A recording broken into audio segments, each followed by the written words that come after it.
Buenas tardes a todas y todos, especialmente a quienes se siguen conectando a través de la plataforma Zoom.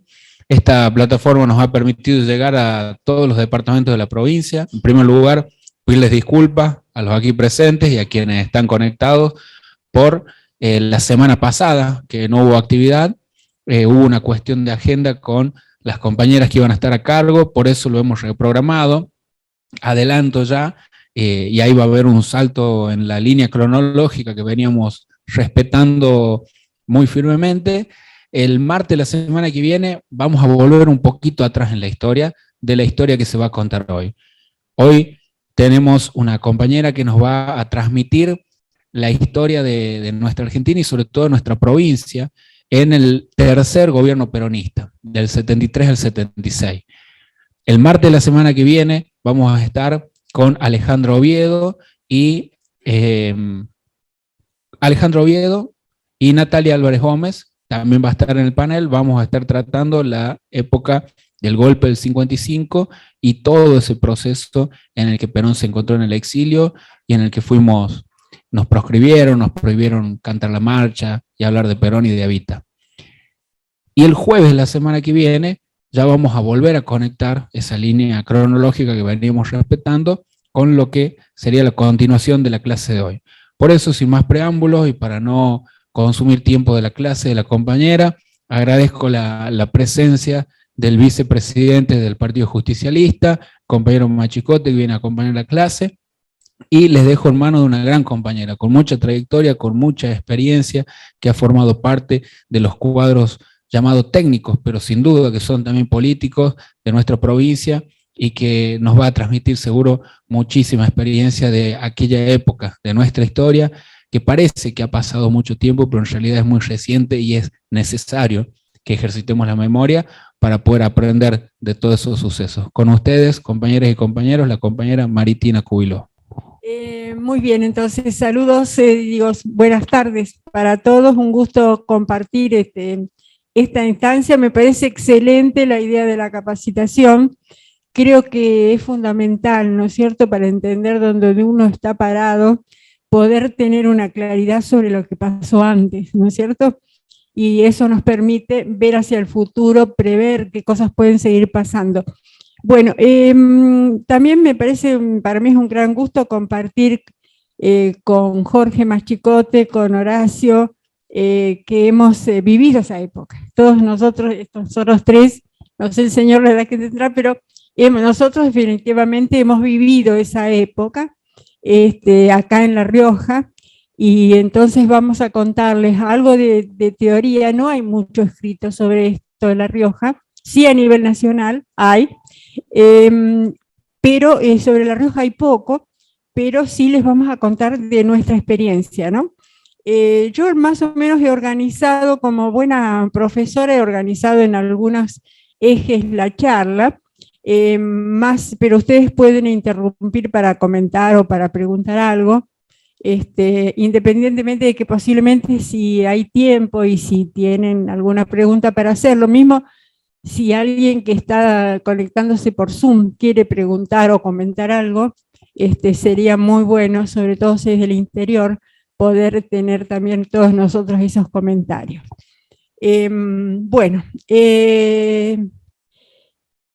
Yo tenía solamente 25 años en ese momento, digamos, era muy joven, me acababa de recibir de socióloga, soy entrerriana, pero estudié en Buenos Aires, estudié en la UBA en Buenos Aires y empecé a trabajar allá también, cuando se dio la posibilidad en el año 71 de que viniera a trabajar a La Rioja.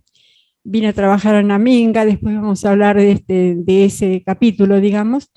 Y así que fui peronista desde los 18 años en realidad. A medida que me fui dando cuenta por mi propia carrera, porque mis papás y mi familia, como muchísimos entrerrianos del campo de Entre Ríos, éramos muy conservadores. La gente del campo de Entre Ríos es muy conservadora en general, así que ellos votaban, digamos, siempre a la derecha.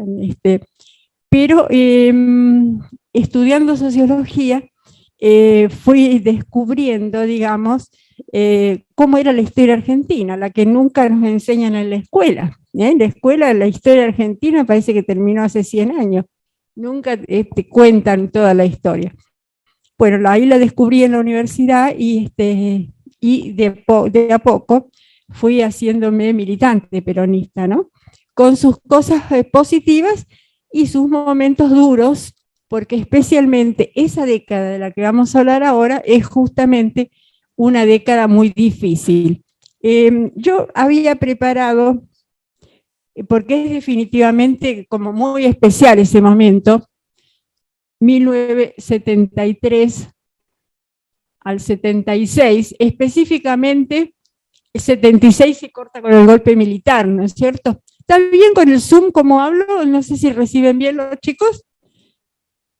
Bueno, vamos a hablar primero del contexto nacional y provincial, internacional también.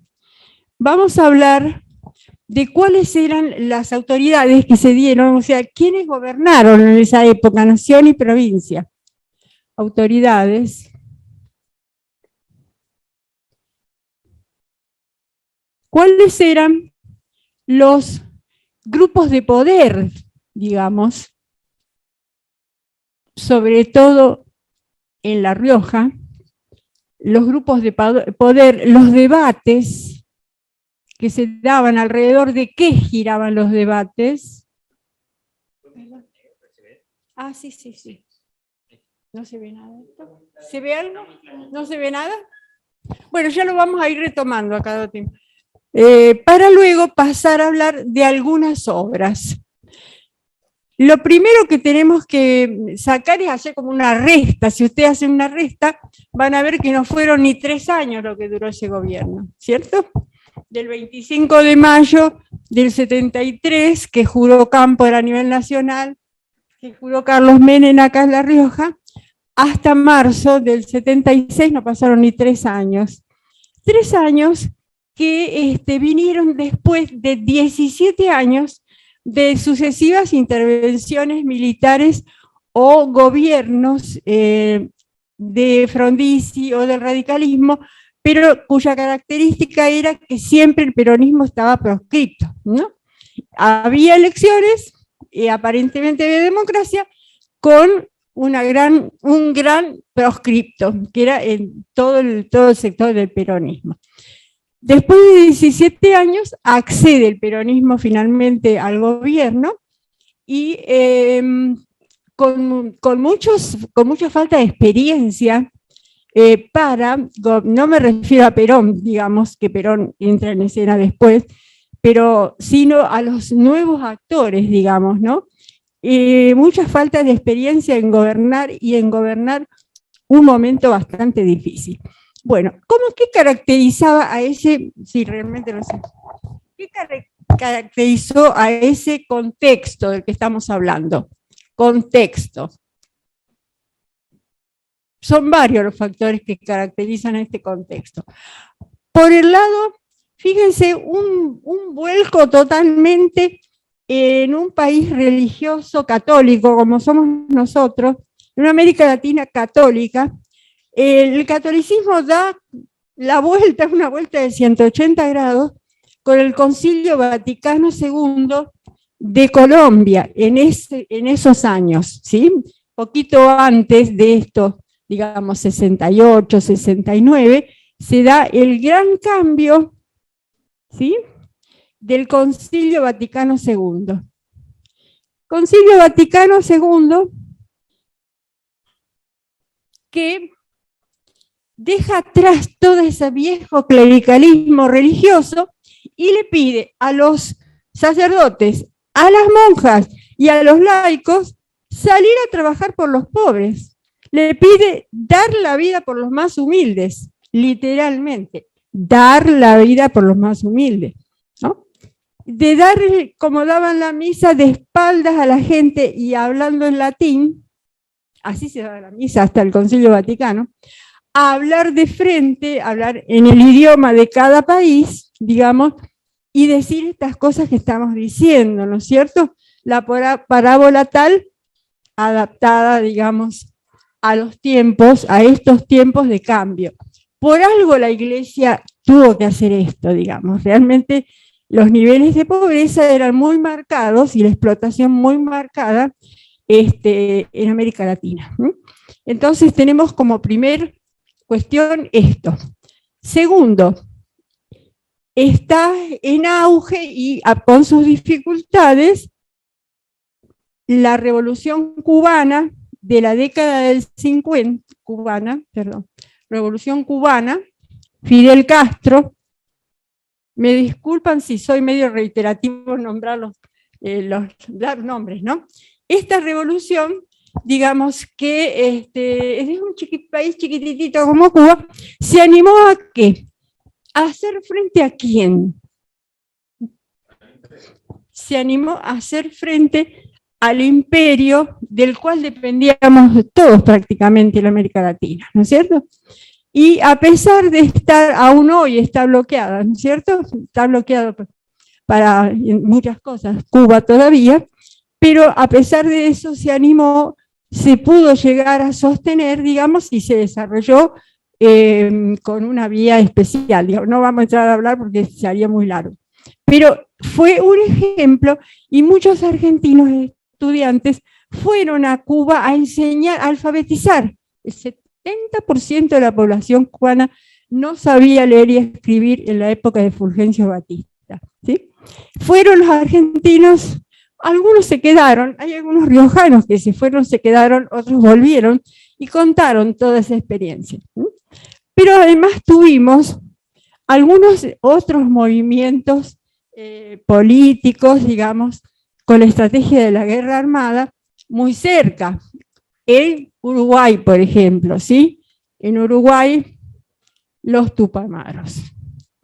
Y uno de los Tupamaros fue presidente del Uruguay, ¿no es cierto?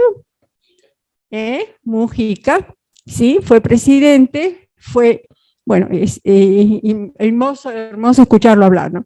Bueno, tenemos entonces, vamos teniendo todas este contexto. Internamente, ¿qué va pasando en Argentina?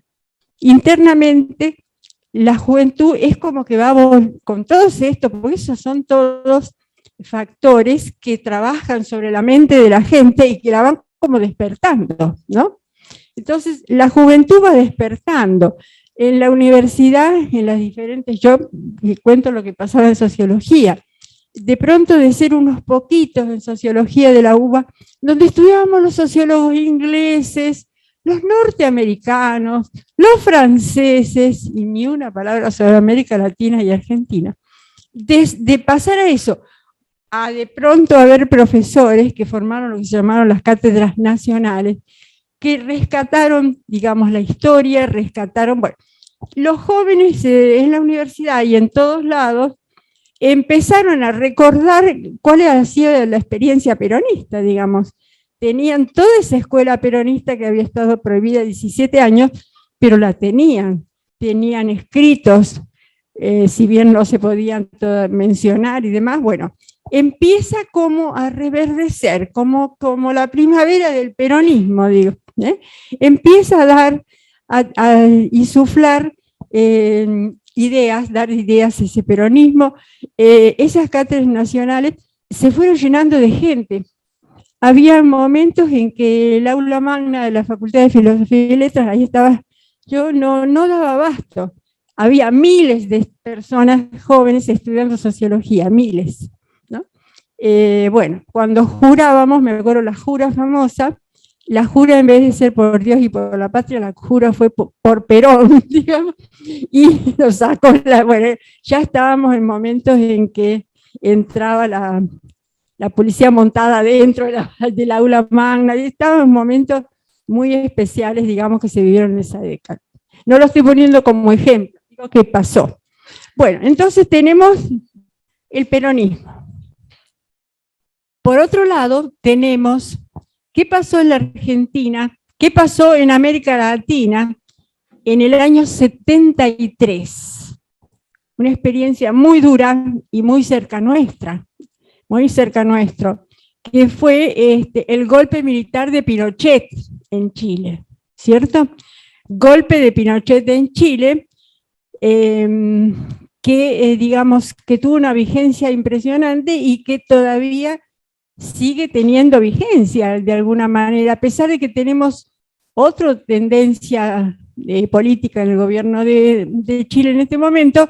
Sin embargo, vieron ustedes que no se pudo aprobar la nueva constitución en abril, que fue las elecciones, ¿no es cierto?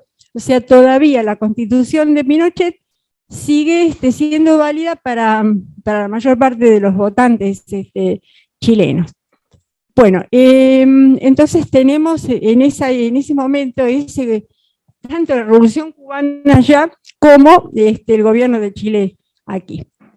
Bueno, en todo eso va surgiendo luchas de poder internas, ¿no?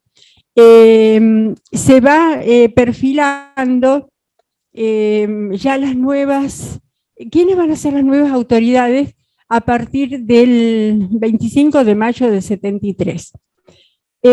Como les decía, los gobernantes habían sido siempre, o habían en estos 17 años, o habían estado proscripto el peronismo, o habían sido gobiernos militares. Y nosotros teníamos en el comienzo del 73, todo el año 72, 71, 70, pero especialmente desde el 72 al gobernador Lucchesi, que provenía de la Fuerza Aérea, ¿sí? La Fuerza Aérea tiene una base muy importante en Chamical, ¿no es cierto?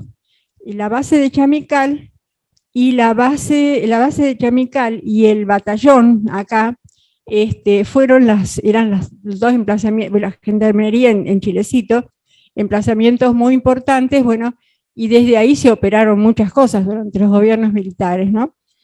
Lucchesi, sin embargo, fue un gobernador que, viendo que ya no había más remedio, que se venía el cambio, digamos, de gobierno, que ya el peronismo sí o sí venía, entonces se fue acercando sobre todo a Carlos Menem, que ya posiblemente iba a ser el primer gobernador elegido.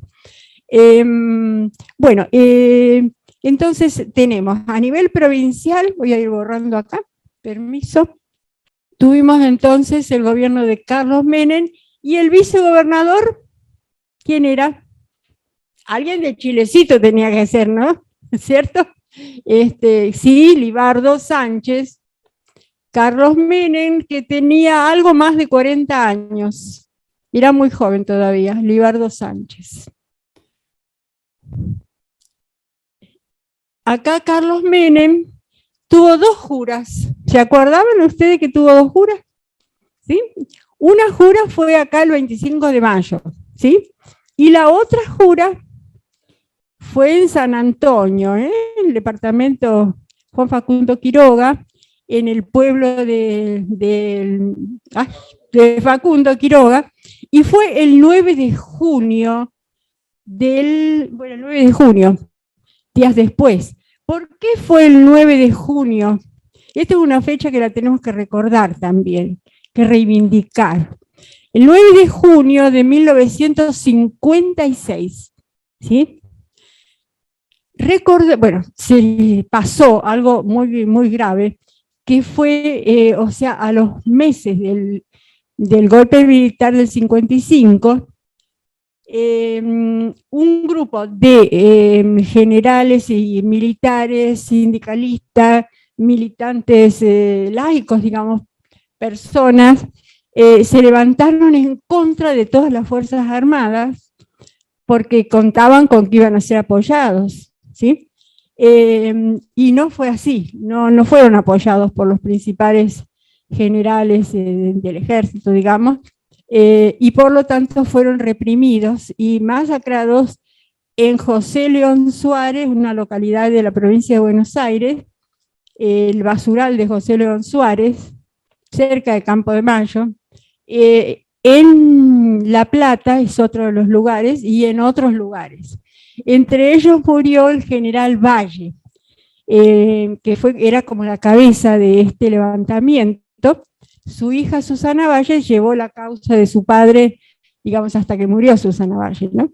Bueno, entonces Menem, pero fue siempre quedó como una fecha del peronismo de la resistencia, ¿no es cierto? O sea, marcó que el peronismo no se había subordinado y que había resistido hasta el final. Por eso Carlos Menem, celebrando eso o conmemorando eso, hace una segunda jura en San Antonio el 9 de junio. Todos estamos siempre en el 73. ¿Sí? A nivel nacional, hay una jura el 25 de mayo. ¿Quién jura? Cámpora y Solano Lima. Sí. Vamos a contarle también a los más jóvenes quién era Cámpora. Cámpora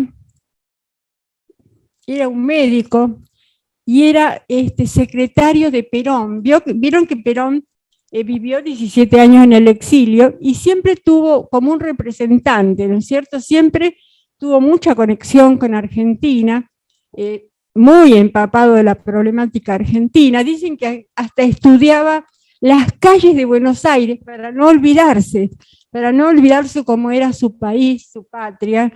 Perón también, yo creo que lo conocemos poco. Perón era una persona de la Patagonia, su mamá era de Chubut, era ganadera, pequeña ganadera de Chubut. Él estudió gracias un poco a la familia que lo llevó a estudiar a Buenos Aires. Bueno, es muy inteligente, gran estratega, o sea, gran estratega me refiero a ver cómo venían los tiempos, cómo iban a ser las cosas. Perón no estaba en la chiquita, digamos, sino que veía a lo lejos, digamos. Un poco en los términos actuales, tal vez Cristina o tal vez Lula da Silva, al nivel de los grandes dirigentes. Bueno, Cámpora era el representante de Perón, pero esto también fue en 1973, pero los hechos acá se sucedieron muy rápido, porque la venida de Perón era pronto, ¿sí?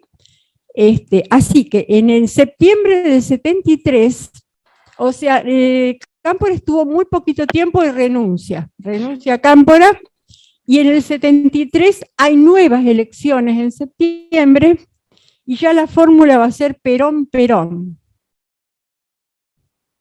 ¿Por qué va a ser Perón-Perón? Claro, con Isabelita, ¿cierto? Juan Perón y su esposa, las dos. Los dos fueron, pero en el 74, exactamente el 1 de junio del 74, julio, perdón, muere Perón, ¿sí? Es la muerte de Perón. Con lo cual, Isabelita accede rápidamente, digamos, al gobierno, muy respaldada, pero respaldada por un sector. Había ya una fuerte división interna dentro del peronismo, ¿no? Incluso antes, durante el mismo gobierno de Perón, ¿se acuerdan que Perón echó a los jóvenes de la Plaza de Mayo en algún momento, en algún discurso, ¿no es cierto? Bueno, eso lo vamos a comentar enseguida. Isabel entonces, hasta el 76, que es derrocada y puesta presa en Bariloche, ¿no? Que estuvo un tiempo hasta que pudo ir a España. Bueno, vamos a hablar un poquito de nivel nacional. A nivel nacional, ya desde antes de la venida de Perón, muchas personas con diferentes intereses iban a visitar a Puerta de Hierro, que se llamaba el lugar donde vivía Perón en Madrid. Iban a visitarlos llevándoles sus problemáticas y la necesidad de sacar a los militares, de cambiar el gobierno. Perón alentó mucho ese tiempo a los sectores más de la izquierda del peronismo, digamos, a los jóvenes a la izquierda del peronismo. Pero una cosa era estar afuera tratando de hacer algún movimiento para sacar a los militares. Una cosa fue distinta, es cuando vino, efectivamente hubo elecciones, fue elegido, y en diciembre del 73 se hizo cargo del gobierno. Perón ya fue el tercer gobierno del general Perón. En ese momento cambia, porque ya no va a gobernar solo para los jóvenes o para un sector de la izquierda, sino que tiene toda la problemática, digamos, de todo el país, y tiene que bregar de alguna manera por cierta unión, pero en un país donde ya la guerra, la guerrilla, la lucha armada, digamos, era una realidad. Hoy no la vemos nosotros, pero en ese momento estábamos, y esa guerrilla o lucha armada se había dado a partir de un desprendimiento. Todos los partidos, salvo la derecha, todos los partidos tenían una rama armada, un brazo armado, ¿sí? El Partido Revolucionario de los Trabajadores tenía el ERP. El movimiento justicialista tenía 5 ramas armadas. A ver, ¿cuáles eran? Claro, tenían entonces diferentes, algunos de ellos muy jóvenes, digamos, y porque estos jóvenes, digamos, yo estuve muy cerca de ese momento, porque estuve trabajando con Galimberti, que era uno de los dirigentes jóvenes. Bueno, estuvimos muy cerca y muchos éramos cristianos, católicos, y realmente esta consigna de dar la vida por el hermano era una cosa que nosotros la llevábamos a la vida real. Si había que morirse por el hermano en un enfrentamiento, los guerrilleros, muchos de ellos lo hicieron, ¿no? 23, 24 años, a veces con sus hijos, en el medio de una lucha con sus hijos bebés. Bueno, pero, digamos, Perón tenía que tratar de gobernar para todos, porque además tenía los empresarios, además tenía las presiones internacionales, y el gobierno de Perón fue necesariamente un gobierno de centro, tratar de llevar adelante determinadas líneas, pero no podía ser ese gobierno tipo revolución cubana con la que a lo mejor soñaban los jóvenes cuando Perón estaba todavía en puerta de guerra, ¿no? Cuando estuvo acá, tuvo que cambiar un poco su enfoque. Bueno, hasta entonces que muere, y en este momento el que él muere, empiezan a pesar sobre Isabelita también una serie de sectores impugna, pero sobre todo los sectores más conservadores y ortodoxos del peronismo van a ganar espacio, van a correr de alguna manera los más de la izquierda, y bueno, de esa manera llegamos a Isabel, digamos, prácticamente avalando en algún momento represión, digamos. Ya teníamos en Tucumán desarrollándose la guerrilla en Tucumán, bueno, ella tuvo que avalar la represión también, ¿no? Cosa que en un gobierno peronista nunca lo habíamos pensado, pero fue así. Acá, ¿qué pasó en La Rioja? En La Rioja, Carlos Menem y Libardo Sánchez llevaron las cosas, era mucho más pacífico, pero también tuvimos algunos acontecimientos de guerrilla, alguna gente muy jugada, digamos, pero sobre todo vamos a ver cuáles eran los debates que se daban acá en La Rioja en ese momento. ¿Van entendiendo o es como muy... ¿Sí? ¿Se va entendiendo? Bueno, entonces, acá, ¿cuáles eran los debates que teníamos? No teníamos tanto el debate de la guerrilla, nosotros teníamos el debate de quién accede a la tierra. Ese debate, acuérdense que nosotros, ¿a quién teníamos como líder religioso en este momento? ¿Ah? Teníamos a Angelelli. Yo les había dicho que la iglesia había dado una vuelta completa.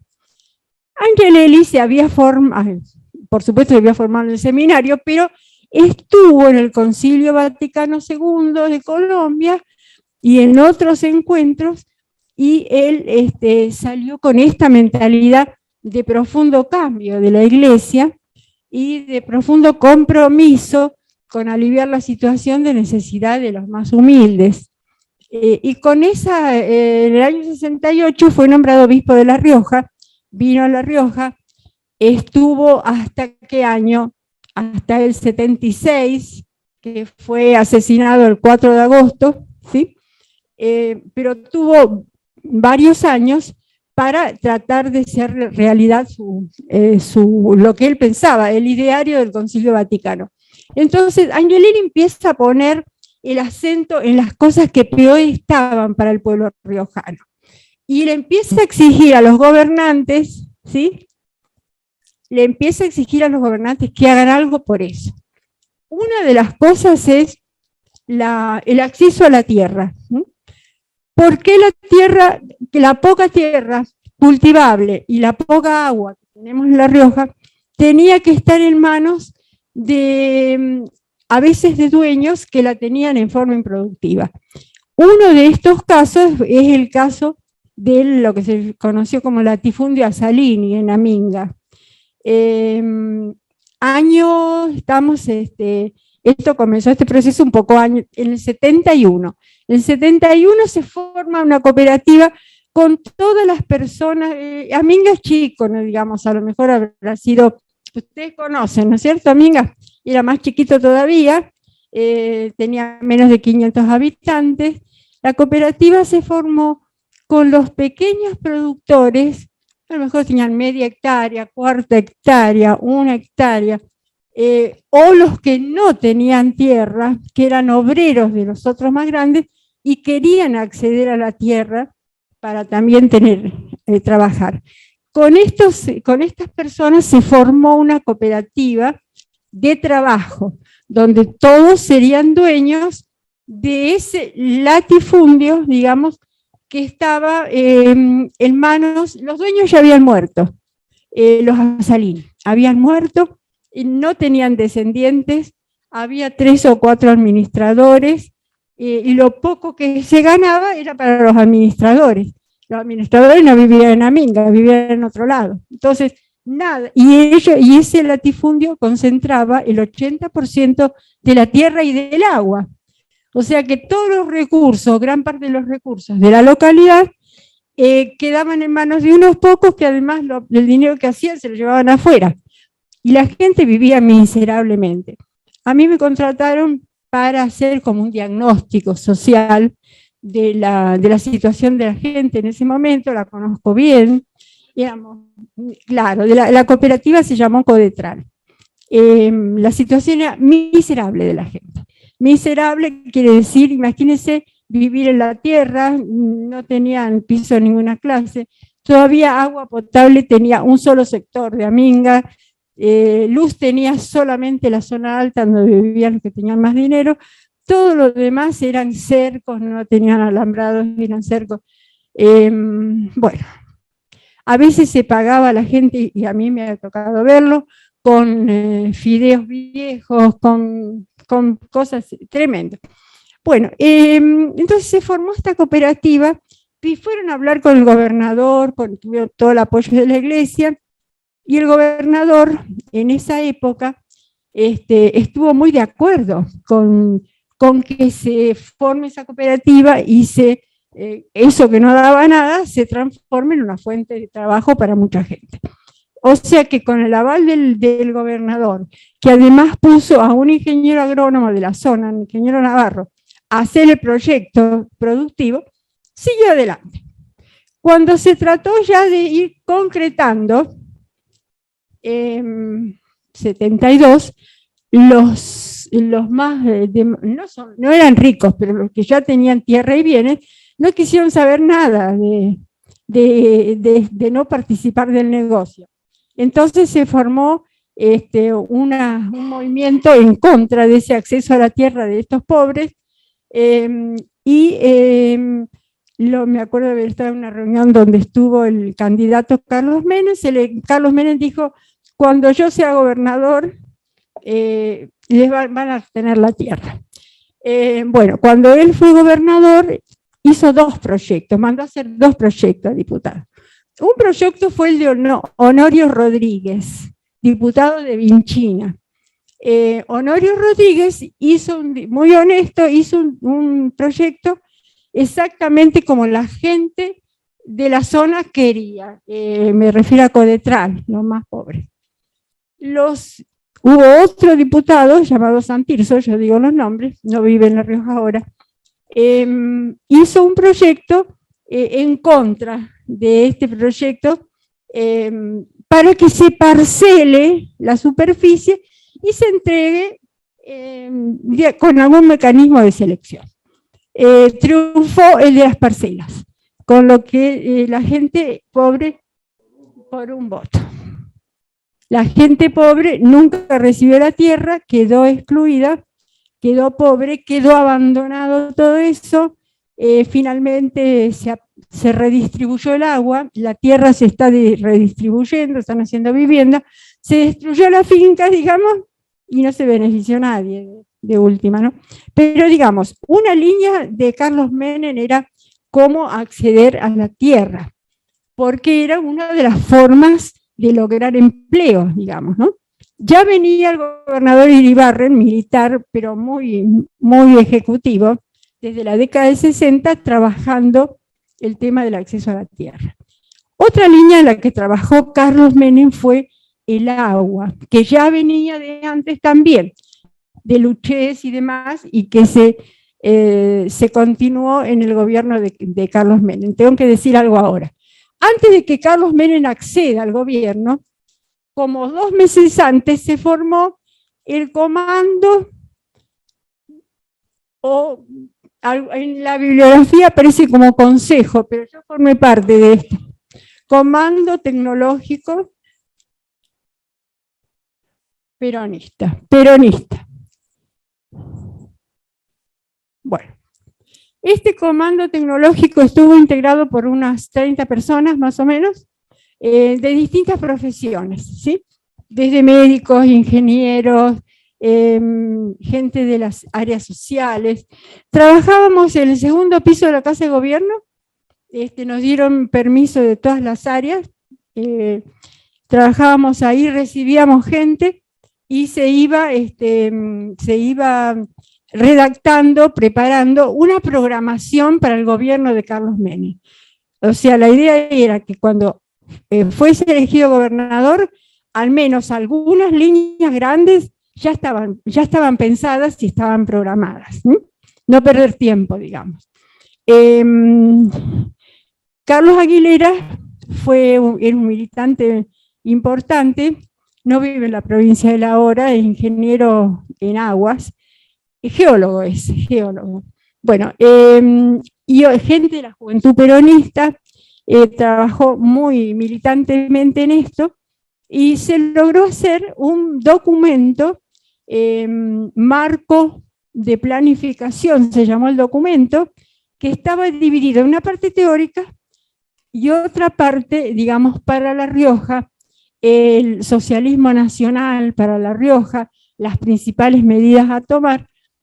Agreguémosle a lo que ya hemos hablado de tierra y agua, agreguemos caminos, redes de energía, todo lo que la tecnología de ese momento estaba señalando, que tuvo muy buena acogida, y muchas de las cosas pensadas y diagramadas en ese programa se hicieron realidad al gobierno de Carlos Menem, ¿no? Se crearon, por ejemplo, escuelas secundarias, Teresa Cabero.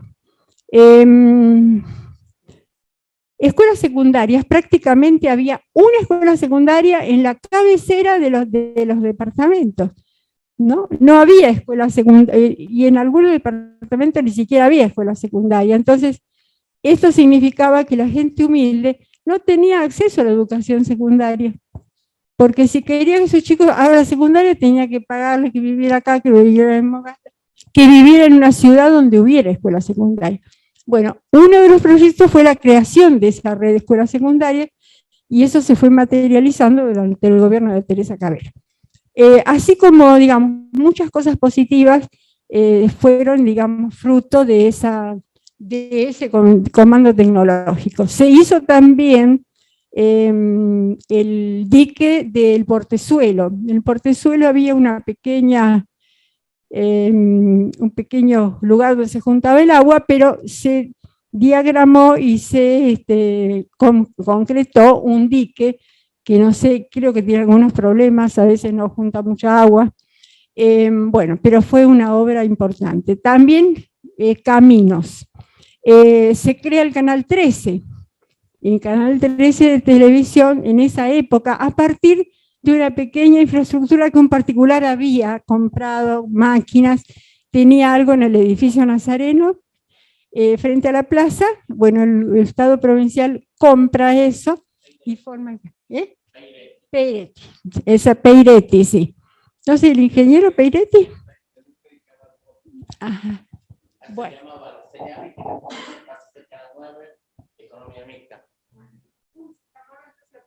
Peiretti. Bueno, muy bien. Entonces, pero en realidad yo creo, digamos, por un lado fue poco el tiempo y por otro lado la cabeza estaba más que nada en toda esta cantidad de conflictos políticos. Por otro lado se fue debilitando. El peronismo también sufrió un desgaste en esa época, consecuencia del debate interno entre el peronismo ortodoxo y el peronismo progresista, por decirle algún nombre, progresista, ¿no es cierto? Entonces, todo esto que produjo acá, ¿qué pasó? Pasado unos meses de presentarse ese trabajo del Comando Tecnológico, el mismo Partido Justicialista, estaban todos los ortodoxos, ¿qué hizo? Dijo que los jóvenes que habían hecho ese documento no eran justicialistas y le pidió al partido que le sacara la chapa de justicialista y que les prohibiera a esas personas decir que eran justicialistas. O sea, eran como niñadas, ¿no? Niñadas, pero ¿te acordás de eso, Chingolo?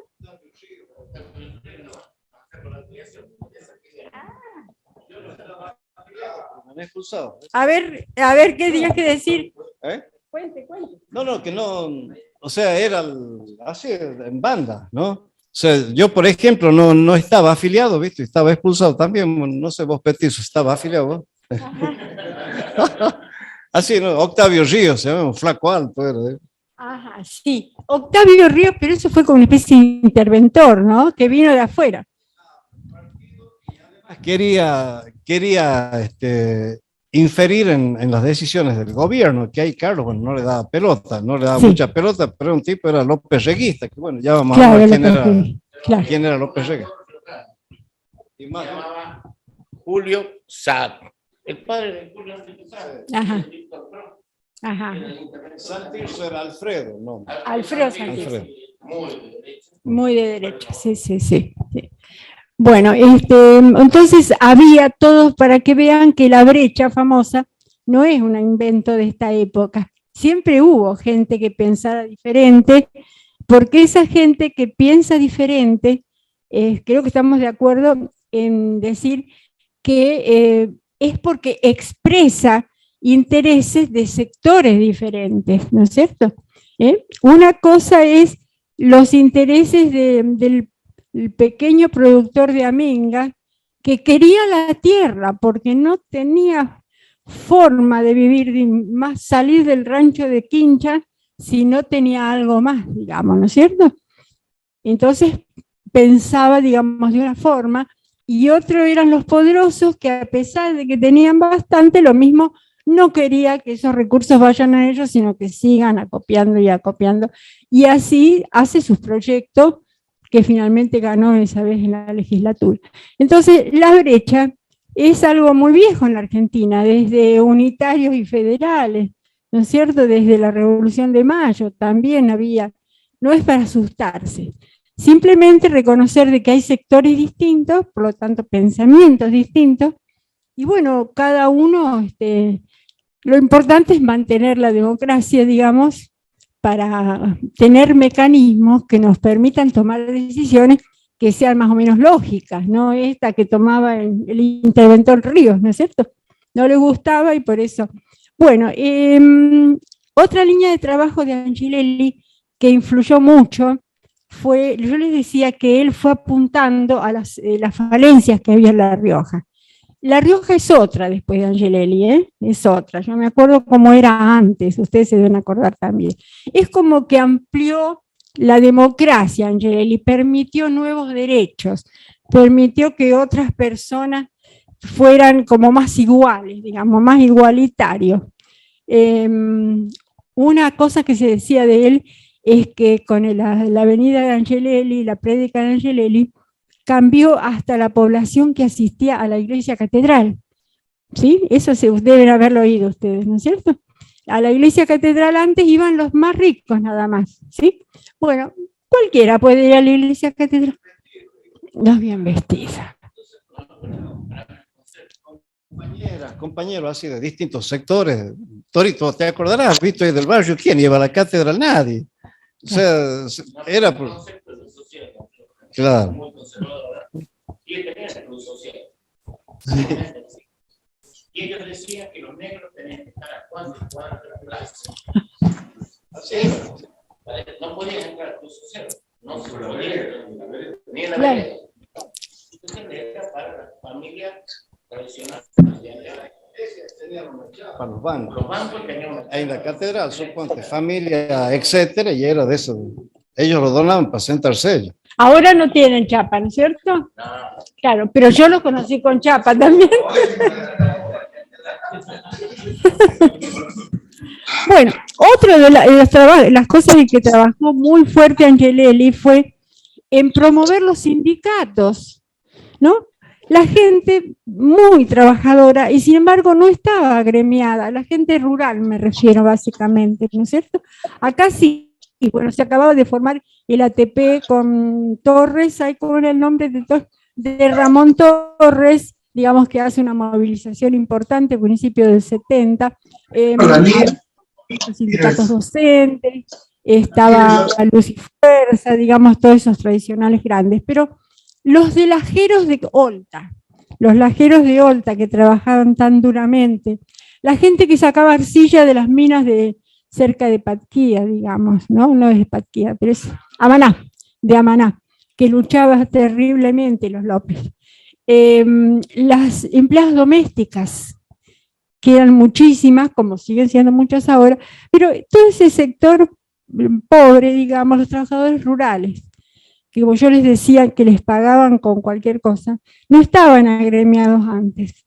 Se empiezan a agremiar cuando Angelelli favorece la organización, porque, digamos, con este obispo vinieron también muchos otros, muchos curas y muchas monjas que no estaban de acuerdo con los obispos de sus diócesis. ¿Qué pasó?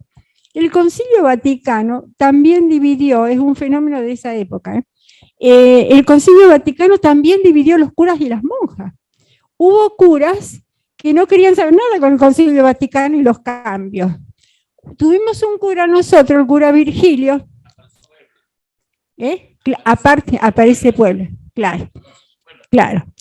Tuvimos un sacerdote muy viejito, que llegó muy viejito, estuvo más de 50 años en Anillaco, pero él no quería aceptar y siguió dando misa en latín un montón de tiempo todavía, ¿sí? Entonces, las monjas y los curas de esas diócesis donde seguía predominando ese clericalismo, se vinieron a trabajar con Angelelli.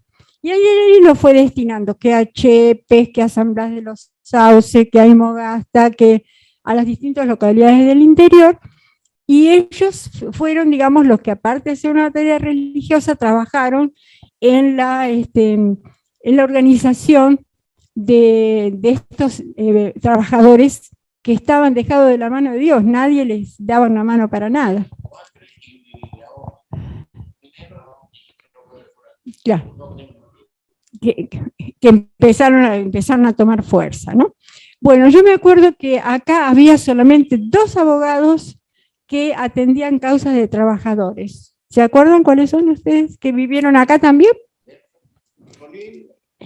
¿Rolín quién? Rolín Brizuela era uno. Bueno, yo me acuerdo de Juan Rojo, Juan Argeo Rojo, y del doctor Mercado Luna, Ricardo, ¿sí? Ellos no cobraban a las personas que tenían problemas laborales por asesorarlos, no cobraban. Y padre de Delfo Brizuela, actual secretario de Derechos Humanos, ¿no? Ellos hicieron una tarea, también así estuvieron presos, ¿no? Varios años presos por haber hecho esa tarea cuando fue después del 76. Tuvieron varios años presos. Pero ellos, digamos, hicieron su tarea militante de poner su profesión al servicio de toda esta red de trabajadores. Por supuesto que hubo toda clase de incidentes, más de un cura fue apaleado, como el padre Pucheta, en Famatina, las monjas de Aminga que fueron saqueadas la casa, tiroteadas, por suerte se habían ido a tiempo, les avisaron que se vayan, porque se venían, ¿no? Primero se reunieron en Anillaco y en Anillaco empezaron a hacer alaraca, toda la caravana de los contrarios a Angelelli, y le dijeron los cruzados de la fe, se llamaban así. Y ellos se vinieron sobre Aminga y atacaron el lugar donde vivían las monjas.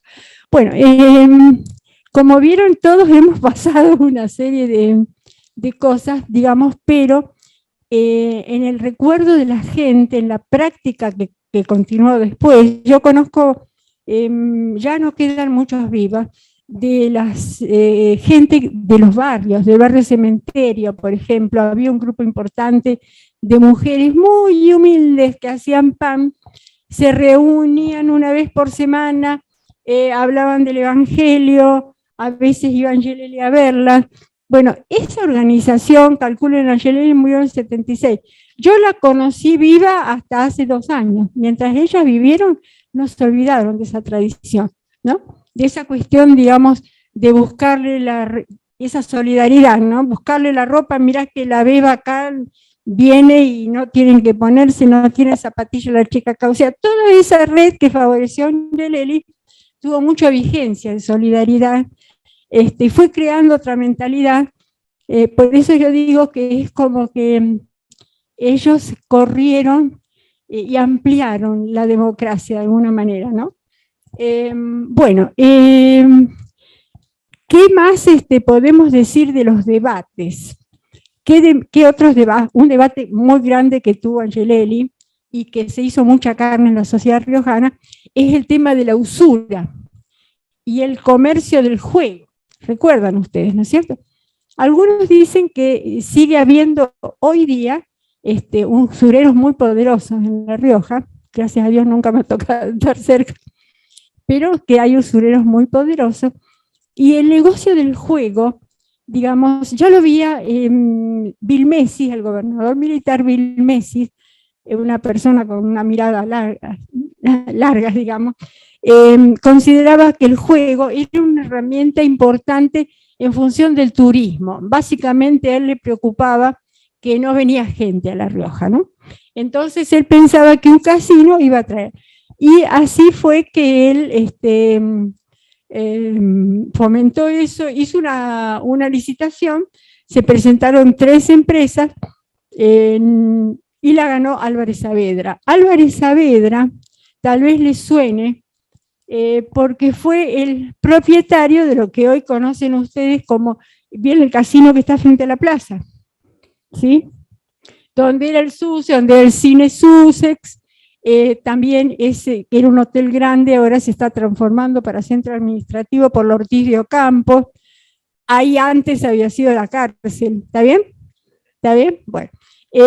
Álvarez Saavedra tuvo como mucha importancia, mucho poder para influencia, básicamente. Era sumamente de derecha también, y él decía, según la fuente que consulté yo, que los gobiernos cambian, pero los medios de prensa, si se consolidan, pueden mantener una posición. Ahí está. Ahí están. Ahí están. Álvarez Saavedra era el custodio de Juan Duarte, hermano. Sí. Álvarez Saavedra era el custodio, culata, de Juan Duarte, hermano de Eva Duarte. Pero al fallecimiento de Juan Duarte, dice que se quedó con toda la fortuna de Juan Duarte. Por eso que vino acá a invertir. Es un viejo sinvergüenza, digamos la cosa como es. En algún momento nos dio una mano el viejo. Bueno, pero es otra historia. Y se quedó con todo. Frente a la plaza era un hueco, donde hoy el Hotel Sussex, el casino. Exactamente, después se demolió. se empezó a construir, se derrumbó. Sí. Parte del derrumbe de Caucete, que cae la iglesia donde era la Pío XII, anterior. Sí. Donde la Pío XII era la catedral, se cae, queda eso y se cae el Hotel Águila. Y de ahí se aprovecha Álvarez Saavedra de la mano de Carlos Menem y construye lo que hoy es el casino frente a la plaza. Y después, sí, y donde es la cárcel, era la cárcel, se lo dan también y construye todo lo que era el Hotel Sussex allá. Claro, claro. Bueno, claro, ese es el casino. La central de policía, donde es la central de policía era el casino. Y ahí lo ganan. Y al frente era el negro el 8, comedor. El hotel casino paró Isabel cuando vino a visitar La Rioja, y de ahí saludaba a la gente a la noche, que se juntaban todos los jóvenes ahí, y salía por el balcón y saludaba a la gente. Imitando a Eva. Imitando a Eva, sí. Yo ni sabía que había bueno, y entonces Álvarez Saavedra tiene la idea y crea El Sol de La Rioja, se llama el diario que crea. Se lo conoció como El Sol, yo creo que quedó finalmente El Sol. Bueno, entonces ahí tenemos dos cosas muy importantes, a mí me parece que le han dado una característica a La Rioja. Mucho antes del Sol nació El Independiente, ¿sí? El Independiente de los hermanos sí, Copegraf. Este diario, digamos, tiene unos 10 o 15 años antes que el Sol, año 59, perfectamente, antes de 59. Estos hermanos Paoletti eran de ideología de izquierda, no eran religiosos, no peronistas, pero eran sumamente solidarios y actuaron, digamos, con Angelelli y con todos los movimientos. Si había que ir a Maná, no sé qué, los obreros de la arcilla iban, los Paoletti, muy trabajadores, fueron muy perseguidos. Uno de ellos todavía creo que está vivo, ¿no? Murieron los dos. Bueno, uno de ellos dirigía el diario, el otro trabajaba en el diario, los padres también trabajaban en el diario. Bueno, esta gente... Juan Rojo. Sí. Alfieri. Todo el diario. Claro. Era gente grande también ya, ¿no? Mientras que El Sol se encolumnó con todo el pensamiento de la derecha, ¿no? Entonces fue El Sol, por ejemplo, que Angelelli le empezó a llamar Satanelli, ¿sí? Todo lo que hacía Angel, todos los días había algún título de Satanelli en el diario, ¿no?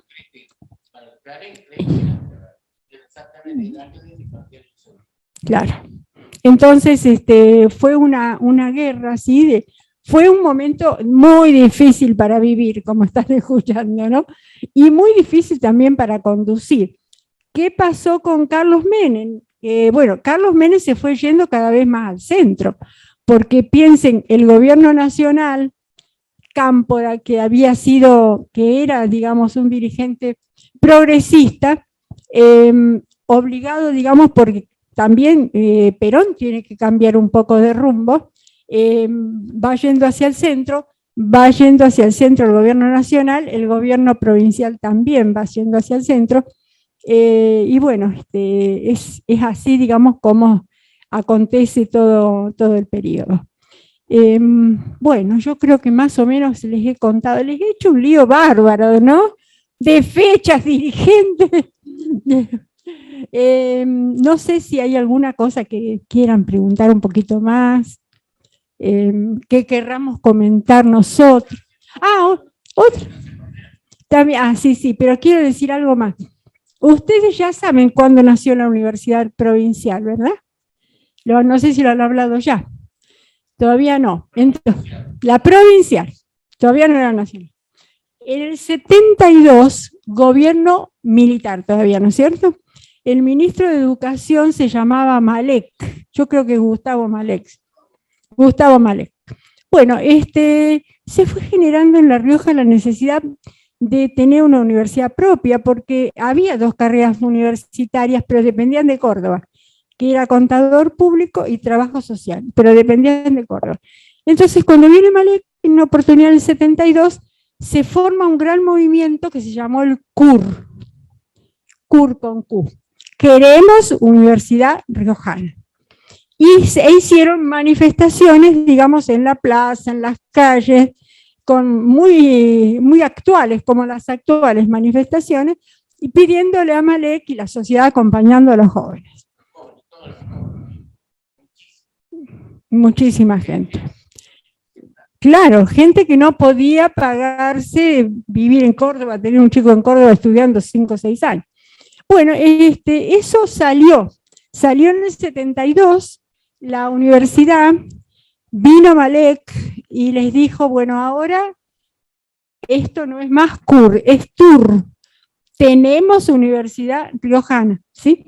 Se crea la universidad, el contador Martínez es el primer rector normalizador en realidad, y va creciendo la universidad de a poco, 73 ya empiezan otras carreras, va teniendo cada vez más vigencia. Bueno, la nacionalización fue muy posterior, en el 91. Carlos Menem gana la interna del peronismo para gobernador, seguro salen los Salazar, los Ucucha Salazar, y a ellos les da el gobierno universitario. No, aquí que tengo Roldán, a la justicia. El tercero va a la justicia, pero nunca el tren queda fuera. Las líneas internas, una universidad, otra justicia y el gobernador. ¿Quién les dio eso? Carlos Menem también. Bueno, ya se va perfilando bien como. Claro, sí. Bueno, de todas maneras, mirando más o menos las estadísticas de la época, con qué caudal de votos ganó Carlos Menem y cómo se repartía el electorado, teníamos un 60% de peronismo, ¿sí? Un 30%, un poco menos, de radicalismo, y después tenemos la Nueva República, creo que se llamaba, los partidos bien de derecha, fue tomando distintos nombres. Sí. Lo mismo con otro nombre. Bueno. Y también algo de la izquierda, que siempre estuvo presente. Pero, digamos, estas dos fuerzas primero se repitieron históricamente hacia La Rioja. Me dice Jorge de la militancia, ¿no es cierto? Bueno, yo creo que no sé ustedes cómo son ahora, porque todas las personas no somos iguales, por cierto, y hay jóvenes para sacarse el sombrero hoy en día, a pesar de que vivimos un momento muy materialista, ¿no? Cuando yo era joven, hace muchos años, la verdad es que no pensábamos tanto en los valores materiales. Capaz que nos arreglábamos con una ropa más sencilla, una zapatilla más humilde, pero tenía mucha importancia, éramos militantes, mucha importancia. Mi marido era militante radical y yo era militante peronista, pero los valores eran los mismos. O sea, porque dentro del radicalismo, la parte joven del radicalismo también era, digamos, proclive a Angelelli, o sea, también tenía su pensamiento progresista. A ver. Sí. Sí. Claro. Frondizi.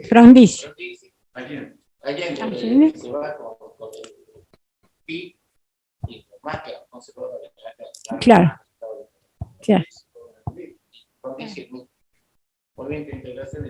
Claro. Los militantes de esa época hacíamos no solo trabajo político, ustedes veo que hacen trabajo político, me parece excelente. Creo que la política es una escuela de formación para uno, personal, para la vida, sino que además trabajábamos tratando de mejorar lo que se pudiera, a lo mejor alguna familia humilde en Amenga. Nunca me voy a olvidar de Don Salas. Don Salas era una persona muy humilde, era obrero de los Menem, de un almacén que tenía un tío de Carlos Menem. A él le pagaban con porotos agorgojados, no, nunca, ovino. Así que vivían, ¿no? Y comían esa porquería. Bueno, y la casa era una piecita de quincha, una quincha. Sí. Bueno, ahí las jóvenes fuimos, le armamos otra pieza en mejores condiciones. O sea, hacíamos mucho trabajo voluntario, sí. Eso también es formativo. Y también me parece que sirve como de escuela para otros jóvenes que a lo mejor andan como medio sin rumbo, que no saben muy bien qué hacer con su vida, ver, digamos, de que uno se siente feliz cuando está haciendo feliz a otro, ¿no? Por lo menos creo que muchos tenemos esa experiencia. Yo creo que ustedes seguramente también hacen eso, porque por algo están acá, no están acá porque sí, digamos, seguro, así que desde ya lo felicito por la opción de trabajar por otros. Aprovechando los 13 minutos que nos queda, si usted o los compañeros Machicote, Chingolo, nos pueden contar cómo se vivió la experiencia para la juventud peronista de lo que sucedió en la Plaza de Mayo cuando Perón los corre y cómo eso impactó acá en La Rioja. Ahí está. Bueno, ¿puede ser? Yo creo que le daría la palabra a Chingolo y a Jorge. Bueno, ese día estuvimos allá. Bueno, ya venía, como decía Maritina, había mucha interna dentro del movimiento y se había, o sea, cuestionando algunas actitudes desde el gabinete, todo eso, ¿no? Por ejemplo, cuando fue la elección, los compañeros de conducción, bueno, en algún momento reclamaron los lugares, le decían, bueno, en general nosotros pusimos las compañeras y compañeros para la campaña, las presas, los presos, las muertas, los muertos, y no estamos, y no vemos que sea reconocido todo ese esfuerzo, ¿no? Entonces, venía, digamos, ya con mucho debate interno. Para antes y se armaban consignas, cada movilización se convocaba a través de una consigna. La consigna que la Juventud Peronista de Regionales, ese era, digamos, un poco la superficie de Montoneros, la consigna que se arma era ¿qué pasa general que está lleno de gorilas el gobierno popular? Que es lo que se cantó, pero unos días antes se cambia popular por nacional, ya considerábamos que no era popular, sí, el gobierno nacional, ¿no? Bueno, el caso es que cuando comienza el acto, algo así como a la 1 de la tarde, por ahí, ¿no? Cuando se la menciona a Isabel, bueno, muchos chiflidos en la plaza. Muchos chiflidos porque, bueno, también convengamos que la elección de la vicepresidenta, todos los sectores, digamos, más progresistas del movimiento pretendíamos que sea Cámpora el vicepresidente. Pero bueno, o sea, los sectores más fortalecidos, el sector, digamos, juvenil tenía mucha militancia, mucha gente en la calle, pero no sabíamos de roscas, no sabíamos de interna y las cosas se cocinaban en otro ámbito, ¿no? Entonces era muy difícil acceder. Así que bueno, ese día un poco que la cosa se explotó. Y obviamente hubo un sector minoritario en una de las puntas que deben haber sido servicios, que siempre los servicios van, que ahí lo habían insultado tanto a Perón como a Isabel y a López Rega. Entonces, y bueno, y el viejo largó un discurso en medio de una situación muy difícil, ¿no? Y se fue dando de una forma muy espontánea, quizás, porque los compañeros de conducción que estaban hacia adelante, ellos se han visto sorprendidos cuando la gente comenzó a salir sola. Nosotros estábamos, me acuerdo, por un lado de la derecha había un grupo del movimiento Evita, que eran todas mujeres grandes, pero era impresionante cómo lo retaban al viejo, le decían de todo, ¿viste? Pues el viejo y la puta que te parió, cosas así, ¿no? Pero claro, daba bronca. y comenzaron a retroceder. Y bueno, y en el retroceso, o sea, quedó la plaza prácticamente vacía. Hay fotos que está un 20%, así, pero la plaza estaba llena, digamos. Fue, digamos, un poco, y la otra previa que hubo a esa fue cuando vino Perón el 20 de junio, que ahí fue el otro enfrentamiento también, pero también inducido, nunca del lado de los sectores juveniles. Por ejemplo, la movilización, que unos dicen 3 millones, otros 2 millones, pero era impresionante. Ahí también hay el petizo también que estuvo ahí que cuente, o sea, un poco, claro, el 20 de junio, digamos, cómo se dio ahí también la confrontación. No, siempre existió esto. Ya cuando gana Cámpora Solano Lima, el hecho más significativo es la apertura de las cárceles. Salen todos los compañeros que estaban presos. En ese momento ya la dictadura tenía presos para esa época. Salen todos en libertad. Por supuesto que esto a la oligarquía no le gustaba nada. Bueno, empieza todo el proceso, se llama elecciones, se elige Perón, no estamos de acuerdo, pero siempre está el verticalismo del peronismo, y vamos a la plaza. Pero esto ya se venía manteniendo. Detrás de Isabel estaba López Rega. ¿Y quién estaba detrás de López Rega? Lastiri. Lastiri era el presidente del Senado. Entonces estaba todo cooptado ahí con esta gente que no permitía nada. Se hace cargo de desarrollo social López Rega, y lo que hace es armar a los sindicatos, porque nosotros decíamos por la patria socialista, y ellos pedían por la patria sindicalista. Esa era la diferencia, ¿sí? Y se empezó a armar, no era que la juventud peronista de un lado, que era mucha la facción, o sea, estudiantes secundarios, con la UE, la JUP, la JTP, la juventud peronista, estaban todos, y del otro lado los sindicatos armados. Se tuvo que ir. La guerra fratricida que ocurre en la Argentina no la generan la juventud peronista, la generan estos tipos para ganar el espacio dentro de la conducción del peronismo, del gobierno. Por eso la historia, por Celito Neves, ¿sabes? La historia le escriben lo que gana, eso quiere decir que hay otra historia. Y siempre han hecho que mal a la izquierda del peronismo. Evita, nosotros nos golpeamos pecho y vamos los 24 marzo. ¿Qué decía Evita? ¿El peronismo será revolucionario o no será nada? Y cuando hablo de revolución, pues tenemos miedo. Revolución es cambiar todo un esquema, un sistema, y en eso estamos. Esta era nuestra pelea. Y es cierto, dábamos la vida por Perón. Porque nosotros entendimos que eso era la matriz de todo cambio revolucionario. Y la bandera de Evita. Esto nos ha llevado a nosotros a estas cuestiones. Por eso nosotros hay cosas que no aceptamos. No aceptamos, por ejemplo, ella habló del fusilamiento de José León Suárez. ¿Quién fusiló? ¿Quién era el presidente? De facto. Era Aramburu. Que el abrazado con esa roja, salían los aviones de Bahía Blanca y bombardeaban Plaza de Mayo. ¿Quién está en Plaza de Mayo? Otros argentinos como nosotros. Bueno, pasa la calle, tiene una bomba. ¿Quiénes eran? Después cuando se lo secuestra y se lo fusila, se lo juzga y se lo fusila a Aramburu, dice, mira los asesinos. Nosotros somos los asesinos. O sea, y lo único que se le sacó ahí, ¿por qué se lo secuestró a Aramburu? Para preguntar dónde estaba el cadáver de Evita. Porque ellos lo secuestraron, el cadáver de Evita estaba en la CGT, en el Salón Felipe Vallés.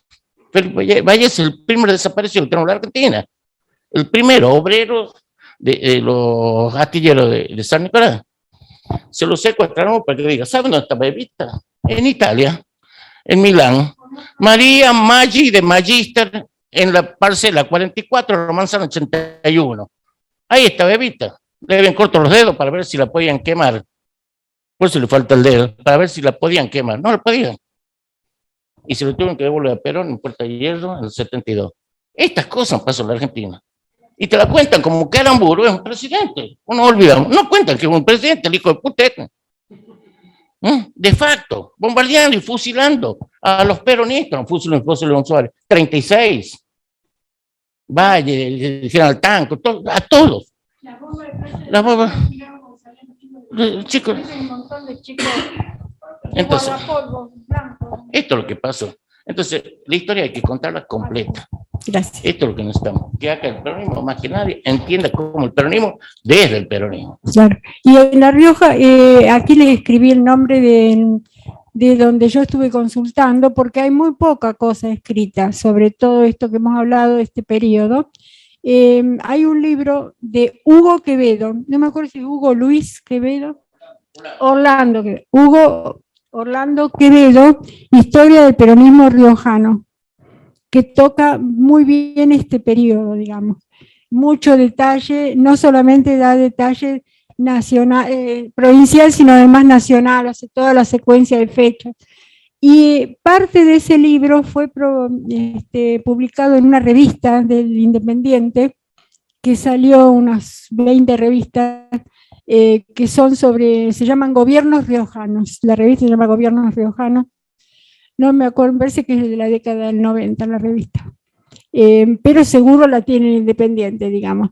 Creo que hay algunas otras cosas escritas también, pero no he leído yo, no sé si Mercado Luna.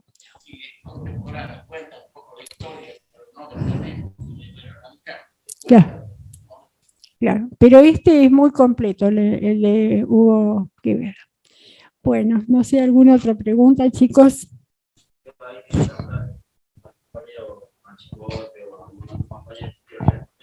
Un poco cómo se vivía Montonero, cómo era la organización territorial que tenía, alguna anécdota.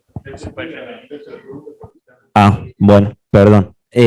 Bueno, yo le quería consultar a algún compañero, no sé, el compañero Machicote o Chingolo, el que quiera responder, cómo se vivía un poco la organización de Montoneros, cómo era la organización territorial, la militancia y demás, o alguna anécdota que nos quieran compartir los compañeros.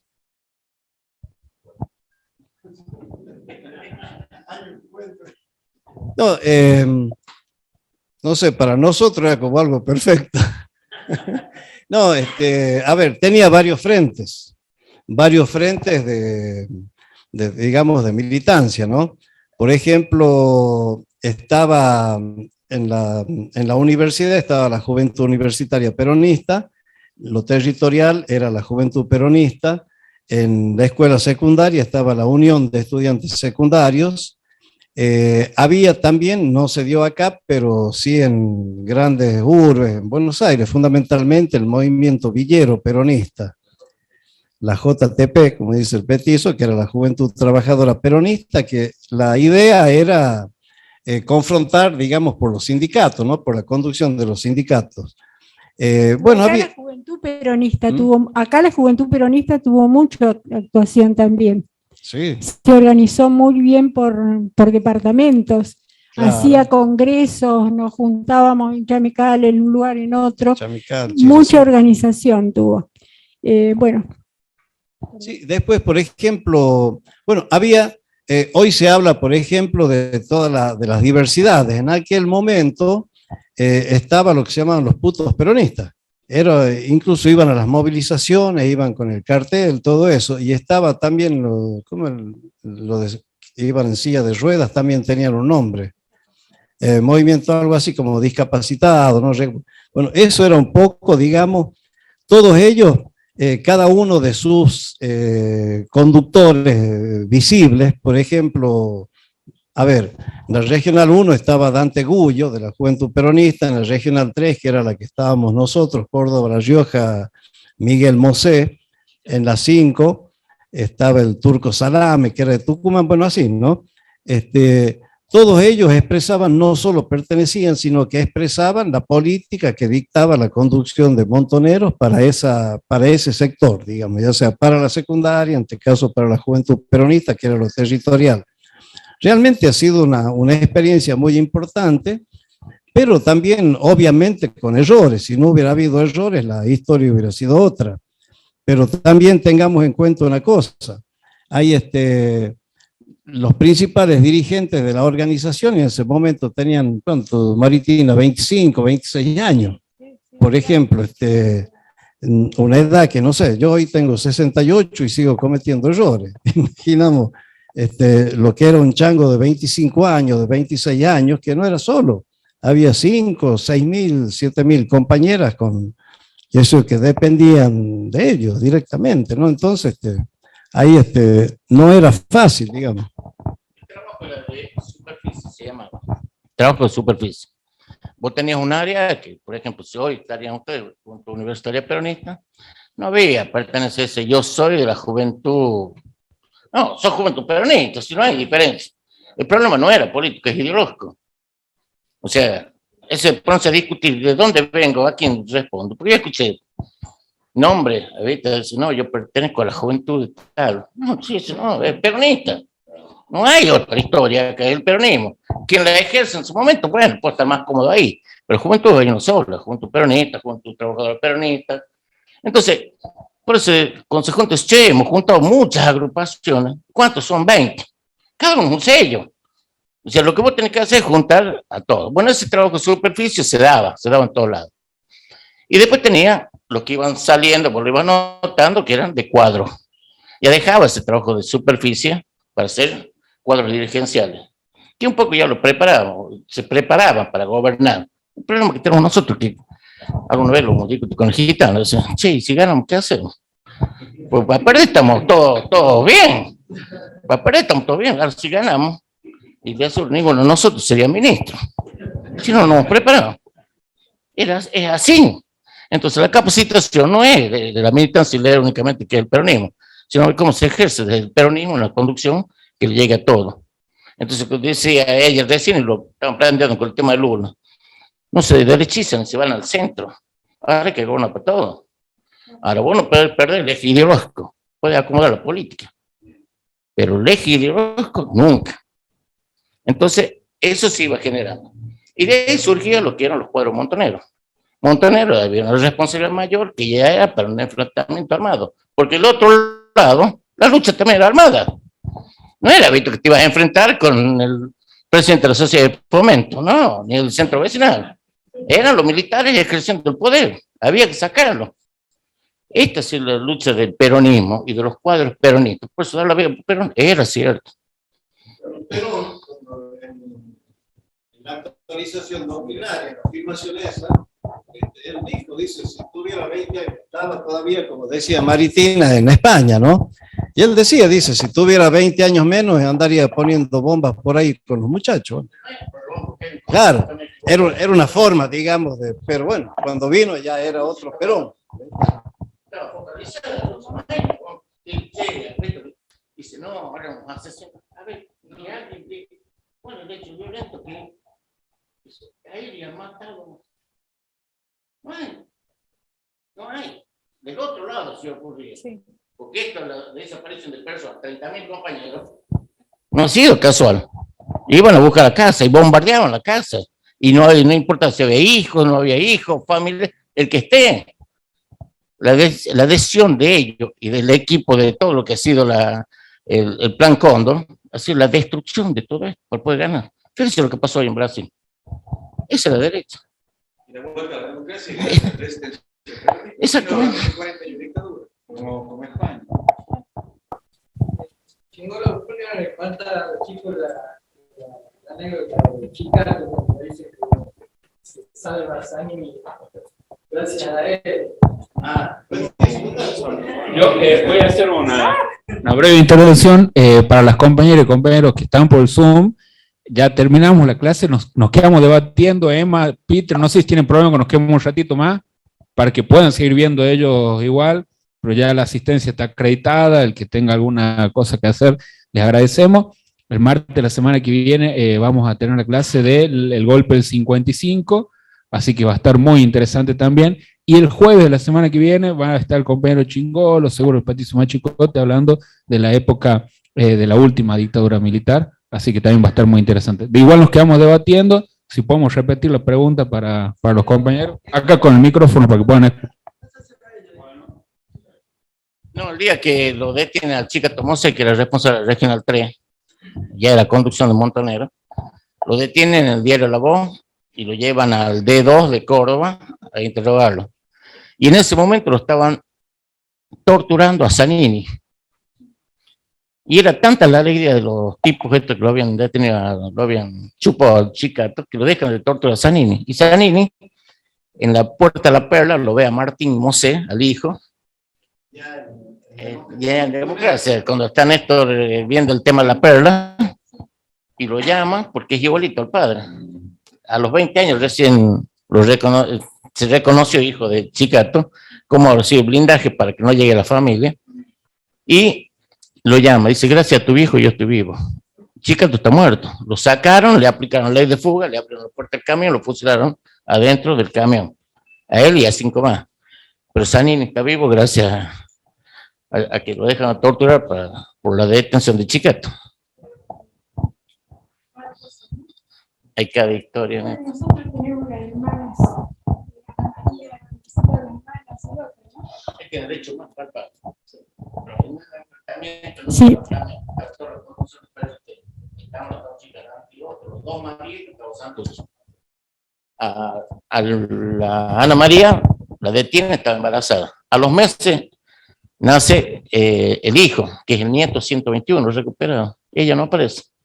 Que vive en Chepe, Ahora, ¿no? sí. Que vive en No, Chepe. es Ramiro. Ah, El hermano vive en Buenos Aires. Ahora, ¿cómo se explican usted que aparezca el hijo hace 3 años, 4 años, el nieto 121, y la madre no? sí. ¿Se dan cuenta? La maldad de estos tipos, matar a la madre, Eran perversos, ¿no? Era perverso. crueles, perversos, Sí. degenerados, las Al- torturas a las mujeres. Claro. No. ¿Alguna pregunta más de los que están calladitos? Ujú. Mire, la cárcel a nosotros nos toca con chingo, no sé qué más. Pero no cuentes la próxima charla tuya.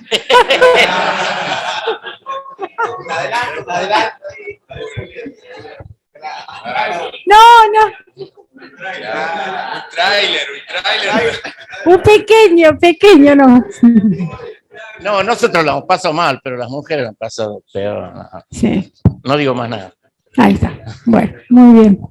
Tendrían que traer a una mujer también como expositora. Ah, las chicas.